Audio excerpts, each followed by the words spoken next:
جی بسم اللہ الرحمن الرحیم، اللہم صلی علی سیدنا محمد وعلی آل سیدنا محمد وبارک وسلم صلی علیہ۔ جی ہماری بات یہاں پہ پہنچی تھی کہ دو جوابات تو ہم کر چکے تھے۔ تیسری بات یہ ہے کہ جناب رسول کریم صلی اللہ علیہ وسلم نے جھوٹ بولنے والوں اور آپ کی طرف جھوٹی بات کو منسوب کرنے والوں پہ سخت الفاظ میں وعید سنائی ہے۔ چنانچہ حدیث ہے کہ من کذب علی متعمدا فلیتبوأ مقعدہ من النار، جس نے جان بوجھ کر مجھ پر جھوٹ باندھا اس کا ٹھکانہ آگ ہے۔ مزید یہ بھی فرمایا کہ من حدث عنی بحدیث یرى انہ کذب فہو احد الکاذبین، جس شخص نے علم کے باوجود جھوٹی حدیث کو میری طرف منسوب کر دیا وہ بھی جھوٹوں میں سے ایک جھوٹا ہے۔ اسی طرح رسول اللہ صلی اللہ علیہ وسلم نے اہل کتاب کی اتباع اور اقتداء سے بھی منع کیا۔ حضرت ابو ہریرہ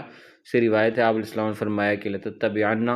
سنت من کان قبلکم باعا بباع وذراعا بذراع وشبرا بشبر حتی لو دخلوا فی حجر ضب لدخلتم فیہ قالوا یا رسول اللہ الجہود والنصارى قال من اذا،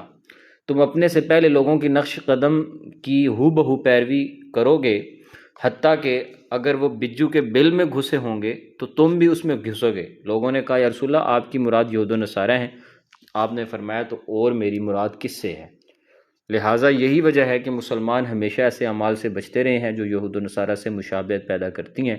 صحابہ کرام نے ہمیشہ اس کی اصلاح شکنی کی ہے۔ لوگ قرآن کی موجودگی میں اہل کتاب کی روایت کو آگے بیان کریں۔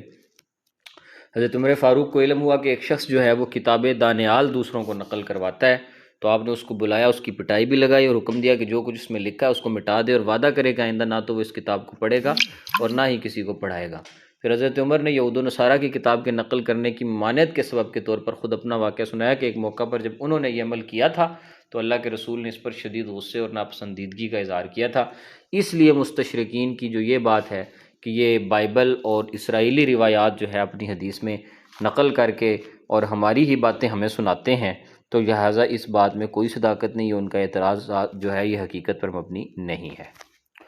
اچھا جی، دیانتدارانہ رائے ہے کہ علم حدیث کے فن سے متعارف کوئی بھی شخص مستشرقین کے مذکورہ دعوے کو تسلیم نہیں کرتا۔ اس میں شک نہیں کہ کئی تابعین نے اسرائیلی روایت کو نقل تو کیا ہے، تاہم وہ جو نقل ہے ان کا وہ محض روایات ہیں، کسی حکم کی تائید یا توضیح کے لیے اور نہ ہی کسی ہدایت و رہنمائی کے لیے۔ اس کی بڑی دلیل یہ ہے کہ اسرائیلی روایات جو ہیں وہ اسلامی عقائد و نظریات کی بنیاد نہیں ہیں۔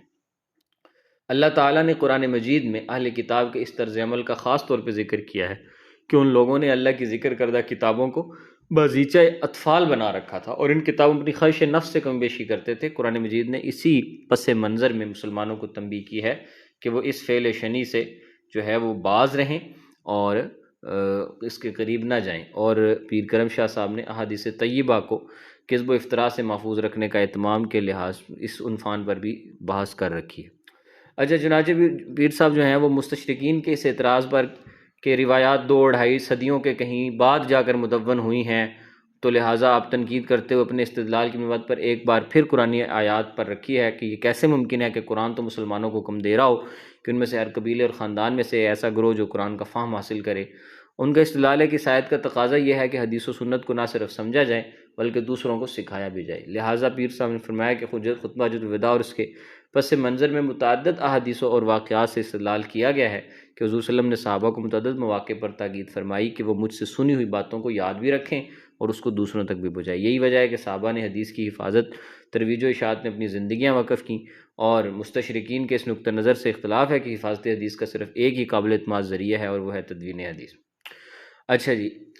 چنانچہ وہ یہ بھی فرماتے ہیں کہ تدوین حدیث کے عنوان کے تحت ہی حفاظت حدیث کے متعلق اپنے نتائج فکر بیان کیے کہ ہم نے تدوین حدیث کی بجائے حفاظت حدیث کو اپنے موضوع کا عنوان بنانا مناسب سمجھا ہے۔ اس کی وجہ یہ ہے کہ مسلمانوں نے حدیث طیبہ کی حفاظت کے لیے صرف تدوین حدیث کے ہی طریقے پر اکتفا نہیں کیا، بلکہ انہوں نے اس کار خیر کے لیے متعدد طریقے اپنائے جن کو مستشرقین کو پتہ بھی نہیں، اس کی ہوا بھی نہیں لگی۔ چنانچہ مستشرقین کے ساتھ مباحثے میں ضروری نہیں کہ ہم ہمیشہ اسی محاذ پر ان کا مقابلہ کریں کہ جس محاذ کو وہ خود منتخب کریں۔ اگر تدوین کے بغیر دینی پیغام کی حفاظت کا کوئی طریقہ مستشرقین کے ہم مروج نہیں تو یہ ان کا قصور ہے۔ ہم ان کی اس کوتاہی کی وجہ سے امت مسلمہ کی ان خصوصیات کو کیوں نظر انداز کریں جو اس ملت کا طرح امتیاز ہے۔ اب ہم وہ خصوصیات بیان کرتے ہیں جی کہ جو حفاظت حدیث میں معاون ثابت ہوئی ہیں اور وہ تدوین حدیث کے علاوہ ہیں۔ چنانچہ عربوں کے بے مثل حافظے کے ساتھ ان کو اللہ نے اللہ کے رسول کے ساتھ جو والہانہ محبت تھی اس کی بنا پہ انہوں نے آپ کے اقوال کو اپنے دل و دماغ میں بھی محفوظ کیا۔ چنانچہ جو حدیث تقریری ہے اور سنت رسول کی روایت میں مفہوم کی یکسانیت کے باوجود الفاظ کا مختلف ہو جانا ضرور ممکن ہے، لیکن جہاں تک رسول اللہ کے اقوال کا معاملہ ہے، اگرچہ ان کی روایت میں محدثین نے صحابہ کے لیے روایت بالمعنی کے جواز کو بھی تسلیم کیا، کیونکہ رسول خدا کے براہ راست مخاطب ہونے کی وجہ سے مراد رسول کو پوری طرح سمجھتے تھے، لیکن اس کے باوجود صحابہ کرام جس لفظی صحت کے ساتھ ان اقوال کو محفوظ رکھتے تھے، اس پر کئی واقعات شاہد ہیں۔ چنانچہ مستشرقین کا یہ دعویٰ کہ تدوین کا کام کرنے والوں کا بھروسہ صرف اور صرف زبانی مصادر تھا، اس لیے ان کے خیال میں جو چیزیں صدیوں غیر مدون شکل میں رہیں اس کے متعلق یہ وثوق سے نہیں کہا جا سکتا کہ وہ اپنی اصلی حالت میں ہیں۔ گو مستشرقین کا یہ شوشہ بالکل بے بنیاد ہے کہ تدوین کے بغیر کسی چیز کی حفاظت ممکن ہی نہیں، اور اس کی ایک بہت بڑی دلیل ہے کہ برطانیہ جو اکثر مستشرقین کا وطن ہے، اس ملک کا آئین تحریری شکل میں موجود نہیں ہے۔ لیں جی، اس کا آئین ہی تحریری شکل میں موجود نہیں، لیکن مدون نہ ہونے کے باوجود وہ آئین محفوظ ہے، اور برطانوی لوگ اسی آئین کے مطابق اپنے ملک کو چلا رہے ہیں اور دعویٰ کرتے ہیں کہ ان کا ملک ہی اصل جمہوری ملک ہے۔ وجہ یہ ہے کہ ان کا آئین ان کی قومی زندگی کا حصہ بن گیا ہے، اس لیے تحریری شکل میں موجود نہ ہونے کے باوجود وہ زندہ ہے، اور ان آئینوں کی نسبت زیادہ قوت کے ساتھ زندہ ہے جو تحریری شکل میں موجود تو ہیں لیکن متعلقہ قوموں کی زندگیوں میں ان کی روح نہیں ہے۔ مسلمانوں نے جس انداز میں احادیث طیبہ کو اپنی زندگیوں پر نافذ کیا تھا، اگر احادیث تحریری شکل میں موجود نہ بھی ہوتی تو بھی احادیث کی صحت اور ہر قسم کے شک و شبہ سے بالا تر ہوتی، لیکن یہ تصور کرنا بالکل غلط ہے کہ مسلمانوں نے پورے 200 سال احادیث طیبہ کی تدوین کی طرف کوئی توجہ نہیں دی۔ حق یہ ہے کہ وہ مسلمانوں نے حفاظت حدیث کے سلسلہ میں کتابت کے علاوہ دیگر وسائل پر زیادہ بھروسہ کیا، لیکن اس کا یہ مطلب نہیں کہ انہوں نے احادیث کی کتابت کو بالکل نظر انداز کیا۔ پیر صاحب نے حفاظت حدیث کے زیر عنوان 57 صفحات پر مشتمل جو مارکہ آراء بحث کی ہیں وہ پڑھنے سے تعلق رکھتی ہیں، لہٰذا اب ہم اس ساری جو ہے وہ بحث کا احادیث لکھنے کی ممانعت کے مسئلے کے حوالے سے انہوں نے لا تکتبوا عنی شیئا غیر القرآن، اس پر انہوں نے بحث کرتے ہوئے جو بات فرمائی ہیں ان کا خلاصہ یہ ہے کہ کتابت حدیث کی ممانعت والی روایات منسوخ ہیں۔ نمبر 1، پہلی بات وہ منسوخ ہیں کیونکہ اس میں سیاق و سباق اور تاریخی پس منظر اور دیگر شواہد اس کی تائید کرتے ہیں کہ منسوخ ہے۔ نمبر 2، جمع و تطبیق کے اصول کی روشنی میں بھی ان روایت کا مفہوم متعین کیا جا سکتا ہے، یعنی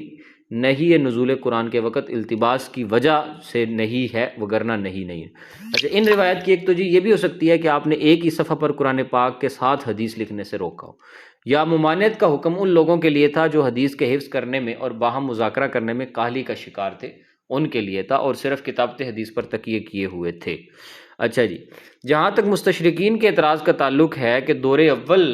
میں صحابہ کرام تذبذب کا شکار رہے کہ حدیث کو لکھا جائے یا نہ لکھا جائے، جس کی وجہ سے ابتدائی دور میں حدیث کی حفاظت کے لیے کوئی منظم کوشش نہیں ہوئی، اور جب دوسری اور تیسری صدی ہجری میں حدیث کی جمع و تدوین کا کام شروع ہوا تو اس وقت تک حدیث رسولہ کا بڑا حصہ ضائع ہو چکا تھا۔ تو اہل علم نے اپنی تحقیقات کے نتیجے میں مستشرقین کے اس اعتراض کو بے وزن کیا ہے۔ چنانچہ ڈاکٹر محمد حمید اللہ کا ایک واقعہ جو میں پہلے کئی بار سنا بھی چکا ہوں کہ جو مرتب کردہ کتاب الوثائق السیاسیہ میں 281 ایسے خطوط اور وثائق بھی ذکر کیے ہیں کہ جن کا تعلق جو ہے صرف نبی علیہ الصلوۃ والسلام کی ذات گرامی کے ساتھ ہے۔